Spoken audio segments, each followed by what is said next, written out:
Әділет демократиялық партиясы азық-түлік бағасы мен коммуналдық қызмет көрсету саласындағы ахуалға алаңдаушылық білдірді.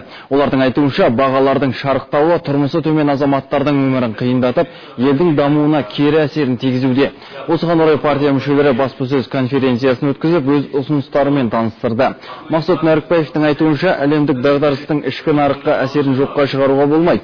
Оның үстіне экономикалық тұрақсыздық әлі де белең алады деген болжам бар. Дегенмен үкімет әлемдегі нарық бағасының өсуі мен құлдырауына қарамастан елімізге одан бұрын халыққа тиер зардабын азайту үшін қажетті барлық шараны жасауы қажет.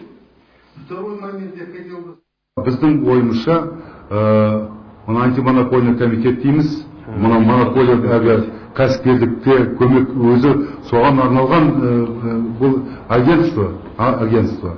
Сол агентствоны үкіметтің, атқарушылық биліктің тәуелділігінен олар шығару керек. Біздің ойымызша парламентке берген дұрыс болады. Өйткені парламент, мысалы, депутаттар да сөйлеп жатыр.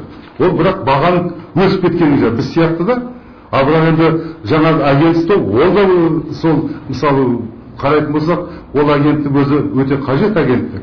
Бірақ оны үкіметтің, министрліктің ғана емес, жалпы үкіметтің қарамағынан шығарып, оны парламентке әкеліп, парламентке баяндайтындай жасау керек.